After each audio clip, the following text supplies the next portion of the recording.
Welcome to Unfixed. This podcast explores the intersection of artificial intelligence and the institution of higher education. I am Zach Justice, Professor of Communication Studies and Director of Faculty Development. And I'm Nick Janos, Professor of Sociology. We are employees of Chico State, and we will discuss some of our work, but this podcast is not affiliated with Chico State, and the views expressed here are not representative of the university.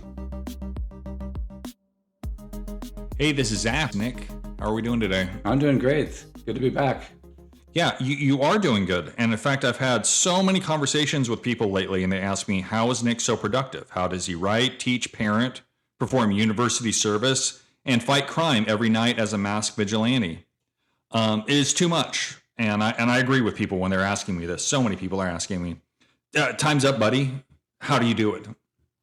Well, Zach, don't tell anyone. I don't do any of it. AI does all of it. Shock and awe.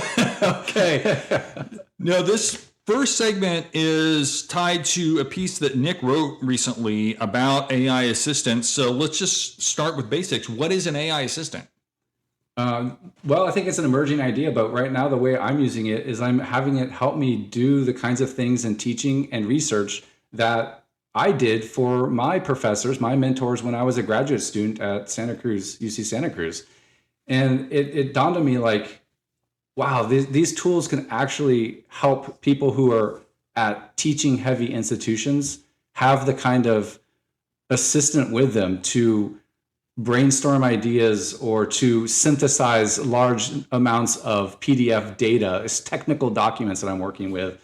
So there's a whole bunch of ways that I'm using it. So I think the AI assistant is really kind of like building on the idea of Steve Jobs of thinking about the computer as sort of like the personal computer is the sort of computer for the rest of us, and the assistant being all of us faculty are so overworked with teaching and the pressures of writing at schools that don't give you release time. And it's really helping me to do new things. Okay, I want to get into that, but Nick, what is the most degrading or beneath you thing you've seen somebody else or yourself do when you were in graduate school? Yeah, so myself, I was pretty fortunate not to have the classic degrading kind of experience, but I watched friends and colleagues of mine do the lion's share of research, building all the slide decks, doing all the work behind the scenes that the professors would just walk right in to the class, like a class of like 300 students, and deliver the lecture.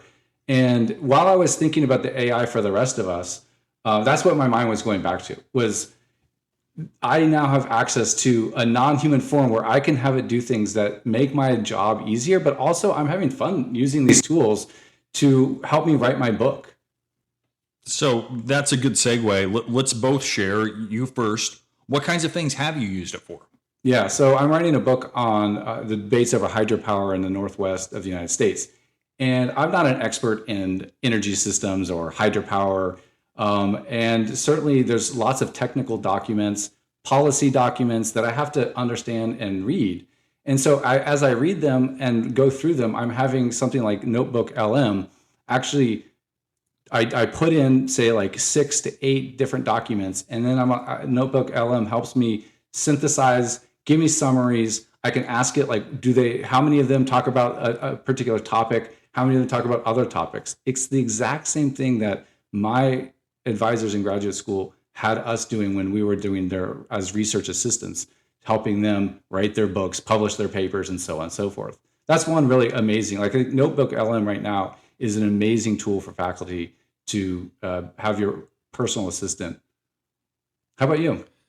So my first entree to this was about a year ago as part of a big university working group, and we were collecting data from the university in a number of different formats. And there was one day where we were doing this open house in this big room, and people were coming by and they were writing feedback on these big sticky notes and then putting them on poster board.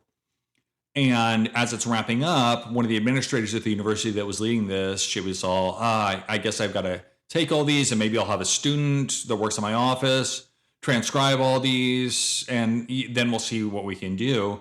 And I told her, absolutely not. Take pictures of all of these things and then post them in the folder and I'll get back to you right away. And she didn't even quite understand what I was going to do, but I took all those photos, dump them into chatgpt, and have it transcribe all this handwritten stuff that was in Sharpie and in different colors. And so it created in table format a transcription of all that work. So I had that. And then I had it put it together in themes and create summaries. And it was a first window for me into this is work that would have taken hours before. And it is not rewarding work. I've heard people say, oh, transcription, that's the first stage of analysis. And I'm thinking, you have never done that in your life. It is awful. No one wants to do that. Absolutely. So I've been interviewing people across the Northwest, and the transcription is it's amazing. As a graduate student, I was hired to sit there, and back in those days, we didn't really have it as computers. You had to use these little pedals on the floor and literally go back every few seconds to see, did I get it right? Did I get it right verbatim? And now it spits out a thing really quickly, and I have to clean it up here and there, but that's what I want. I need data. I need to be able to code it. I don't need to sit there. I was there in the interview. I took notes, and now I just need that transcript. So that's a really big one. Here's another one. We do a lot of meetings, faculty, staff, everyone's in meetings, right? It's this institution of meetings. Not a lot gets accomplished sometimes, but I took notes for a meeting with my chair, and I had this really rough notes, and we needed to develop for the next day some talking points because we were going to go to another meeting that we had to make a case about what we wanted to see happen in the university. So I said, ChatGPT, here's my raw notes, give us 10 talking points. And it, of course, in a second, it had 10 talking points. It was brilliant. We went into the meeting, we presented it to the people there, we made a good case, and that was what was important. It was that meeting and being able to talk to the people, the decision makers, about new perspectives and new things. And being prepared on time. Right? Because I was like, okay, my chair, Liana, okay, I could go home, but I've got a kid, I've got to make dinner. When am I going to sit there and come up with 10 talking points? Most of the time, we would just not do it, right? Most faculty would just be like, I can't do it tonight. I'm sorry, I'm not going to do it. Or you'd wing it based on memory. Yeah. Or we'd have the ASC, the office assistant, do something with it as well. They're also busy doing other stuff, right? I have one more example, an extremely boring institutional example, and then we'll pivot to our next piece. We have these absolutely terrible labor documents at all of the CSUs, this huge collective bargaining agreement, a bunch of appendices, and then we have our own interpretations of that at increasingly local levels. And one of the things that I wanted to do was create a FAQ guide for some things that kept coming up with a particular subgroup on campus. And so what I did was I uploaded the labor documents to Notebook LM, and then I would just ask it the questions that kept coming up in these forums, in email, and in all sorts of different formats. And it would give me really good answers. And the cool thing about that program is that then it's grounding those answers in specific quotations and citations from the actual document. So then you're able to go in and check yourself. You're not operating from memory. You're actually drawing it to it. Those are documents I would never read unless that was my entire job. They're terrible. Let's be honest, Zach. There's maybe 5 people on our whole campus that have read those documents. Yeah. Right. And so and you showed me this, you sent me the podcast, and I instantly said, I'm not joking, Zach. I think you should assign this to all incoming faculty. It's a 3-minute podcast about our labor documents. I mean, sure, it sounds boring, but it's a lot of really useful stuff in there. Why not synthesize it down into something that someone might actually spend the time to listen to it? So all of these are real examples of how Nick and I have used Notebook LM, ChatGPT, and some other tools as well. We want to pivot to our second segment, which is what does this mean for faculty workload? And in case you're unfamiliar, we're just going to start off with some really basic things.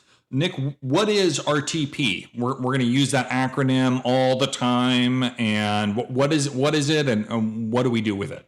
Yeah. So if you work at universities, you know that everything is also run on acronyms, meetings and acronyms. So RTP stands for retention, tenure, and promotion. So it's the process that all faculty, whether they be lecturers or tenure and tenure track faculty, go through a process of review. In year 2 and year 4 and year 6 are the big reviews. Year 6 is when you go up for tenure.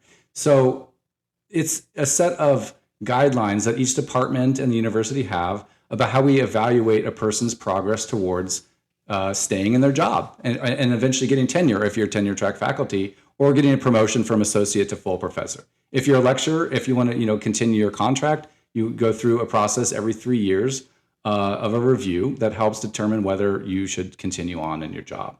So that is sort of the basic of it. But help us think about, what does generative AI have to do with RTP and that kind of thing? Well, ideally, we would quit evaluating each other and outsource that entirely to generative AI, because RTP is incredibly labor intensive. But one of the things that I've been thinking about, I wrote a short piece about, is that the evaluation of faculty is this sort of mix of objective standards and relational standards. So we're both evaluated against a document, but then we're also evaluated against each other. So we played out this thought experiment before, but let's say we're in the same department and I'm writing articles for tenure and promotion. You're writing articles for tenure and promotion.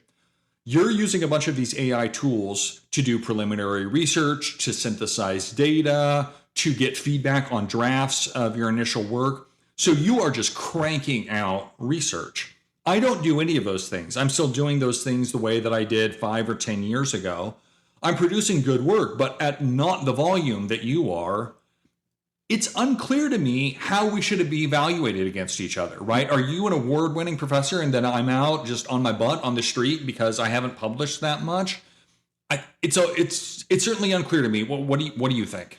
Yeah, no, I totally agree. I think from an equity standpoint, this is what we also we're discussing with the students, right? If some students are using them and other students are not, the students who use them, their work is going to be better. Let's just be clear and honest about that, right?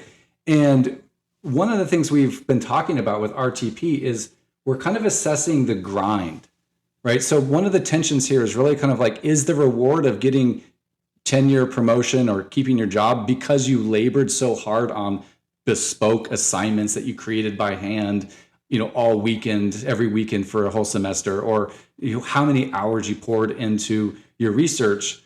Or is it, more instrumental? Is it the output? Like, oh, you've got, 5 publications. Now, there's a tension in there. Our RTP documents often do have numbers. Like, you have to have X amount of published material and it has to be in peer review and so on and so forth. But there's also this way in academia that we really are kind of, we really value that the labor that goes into it as the most central kind of thing, as sort of a value that we assess each other on. Like, how hard did you work? How much sweat did you put into it? How many weekends did you put into it, right? That seems to be a tension with these tools and how people want to think about or even admit that they use them. Yeah, and I mean, this is maybe a little bit inside baseball about higher education, but half the conversations we have with our colleagues are about how busy we are. Yeah. And that sometimes it's almost like a one-upsmanship. Oh, totally. Like there's a lot of posturing sometimes around that. Right. I worked all weekend. Oh, I don't even count the weekends anymore. Right. I mean, come on. Like we're all working hard. I get it. But you're right that in some ways that has become more the currency than the actual output of it. But I'm gonna put you on the spot a little bit, and I'll share mine.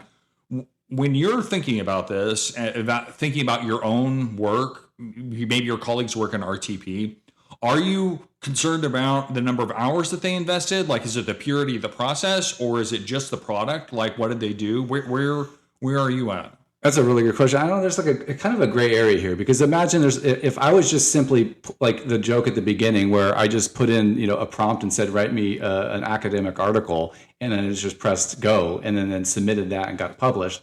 Clearly, I don't think that's good, right? That's not what we would want from our faculty, and it's not what I want for myself.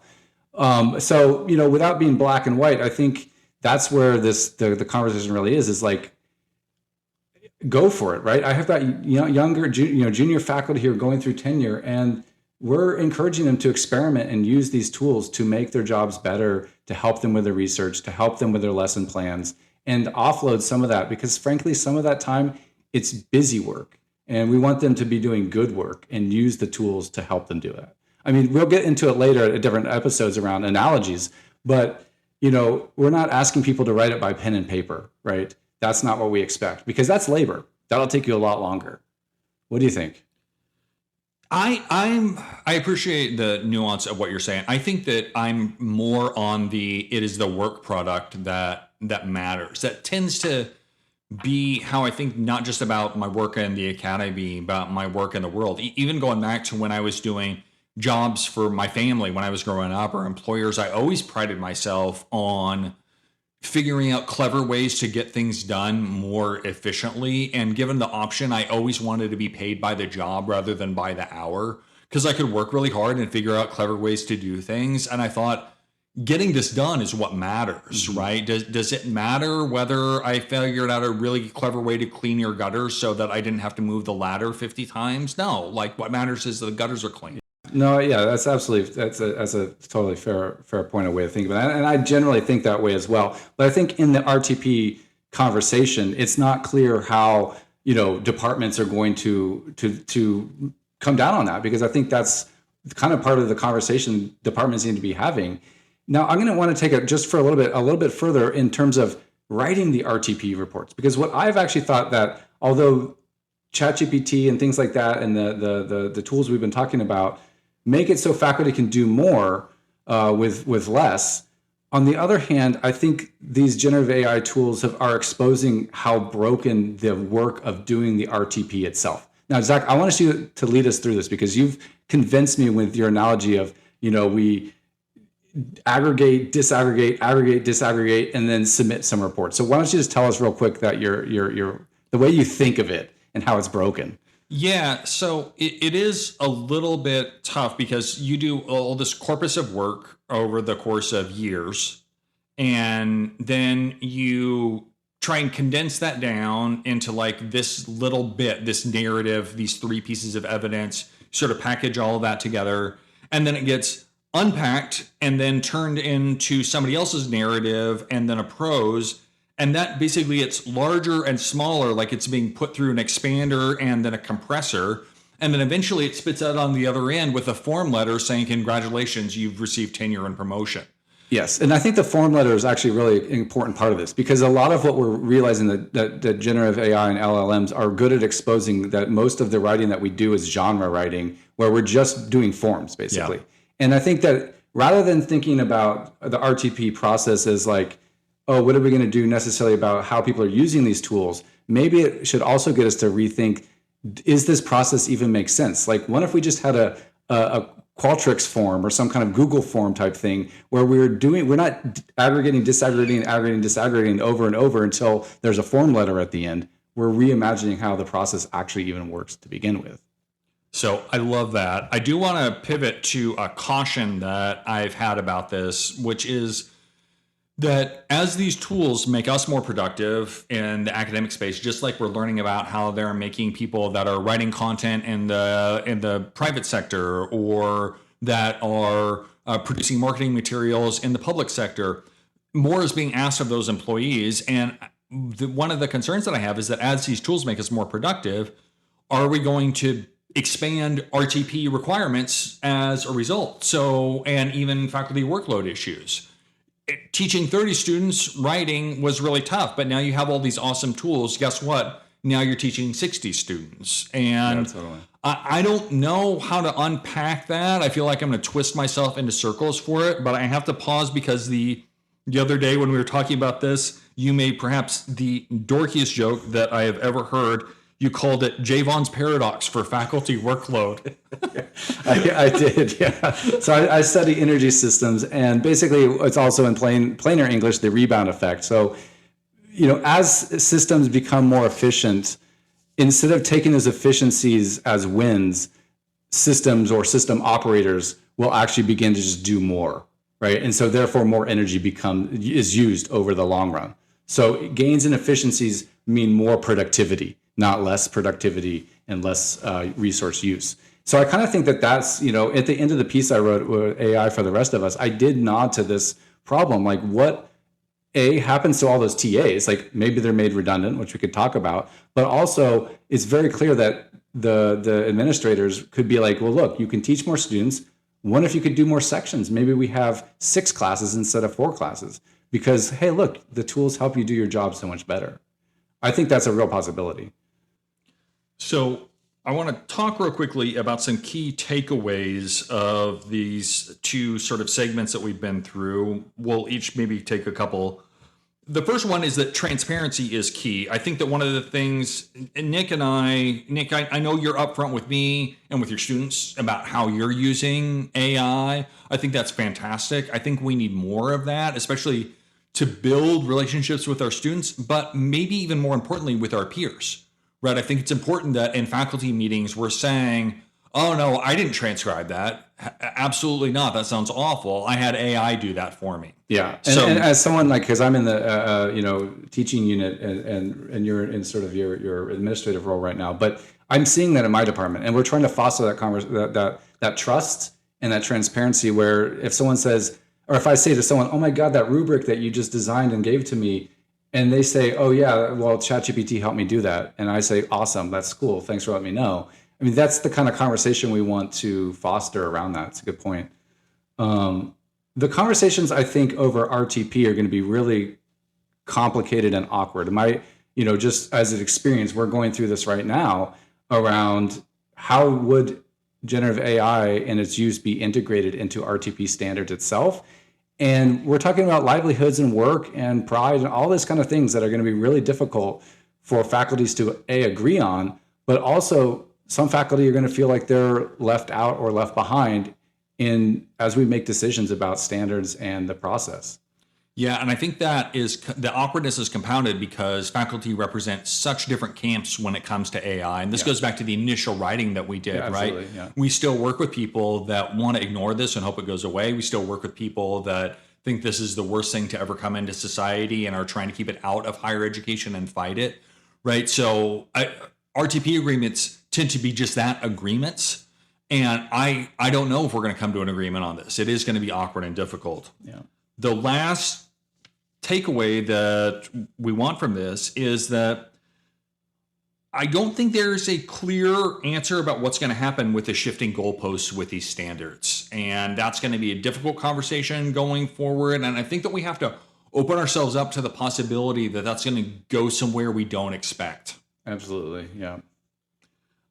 Nick, this brings us to irresponsible speculation, perhaps my favorite segment.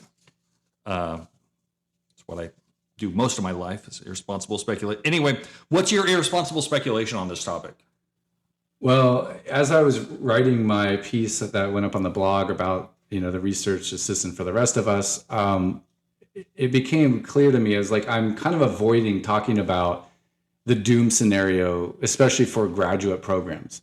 Now, for those of you who don't know, if you're getting a PhD, most PhD programs are work training programs where you are a research assistant or a teaching assistant and the university pays your tuition and you get some mostly measly wage to live on. Now, serfdom is the word you're looking for. Serfdom, yes. And there's already a crisis in PhD programs across the country because there's a crisis in hiring for tenure track jobs. But these tools are for everyone and everyone's going to use them. So it really starts to wonder, like even at the R1 schools, what is the place for RA or a TA in a world of ubiquitous LLMs, generative AI, and these tools? I think that's another pressure of like these institutions so far have worked on a pipeline of training a whole generation after generation of PhDs or MAs who go on to fill the positions. We all assume that university is just going to be, disrupted as it is now with the people we have now. But what if the pipelines themselves begin to break down and PhD programs are no longer viable, or the value isn't there for hiring, people to teach classes or to do RA type of work? At a minimum, I have to think maybe normally you had 5 TAs, now you have 2, right? Yeah. So you have 5 TAs, you can go down to 2, but this also means that when those 2 graduate, maybe 1 gets a job. So yes. I think that also ties back into our conversation about doing more with these tools, expected to be doing more with these tools, because you know what? We're not going to hire for another 5 years, right? So it's also a labor supply issue that'll actually make those of us who do have jobs possibly have to do more work. So that's It's kind of a dark scenario. It does lead into the bigger question about the future of the university that we have tried to approach, with care, but it really gets to that question of what is the purpose of higher education in a world in which there's ubiquitous artificial intelligence. That's deep. So my irresponsible speculation is that somebody is going to go all in on this workload issue. Maybe struggling for-profit, something like that. They're going to hand their faculty a set of AI tools and say, now you're teaching 4 times as many students, or your publication standards are higher, even probably not, but they're going to go all in, and a bunch of people are going to be out of a job. And this is not one of those scenarios. You've heard people for the last 2 years just say over and over again, AI is not going to take your job. Somebody who uses AI is going to take.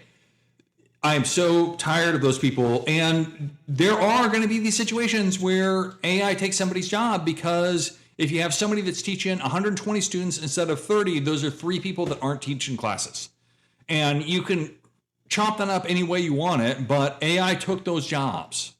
And somebody's going to move their chips all the way in on there. It's just too big of a market opportunity for everybody to leave on the table. Well, yeah, like where do you think this could happen first? I mean, I still think it's probably like one of these struggling for-profits that isn't bound by like collective bargaining and stuff like that. But well, actually think about this. I mean, there's already this, movement in the red states that they're slashing and cutting programs, rescinding funding, and targeting programs. What if they also use this as a pretext, but also a way to get around the firing and downsizing of the university? Yeah, I hadn't thought about that piece, but you're totally right. And that's one of those intersections of efficiencies and politics and technology. It's tough to know where that's headed, but that's my sort of dark take, is that somebody's going to move all in on this. And all those people who said AI is not going to take your job, they're going to be wrong. And I won't be laughing because it'll be very sad, but I will be telling them you were very wrong.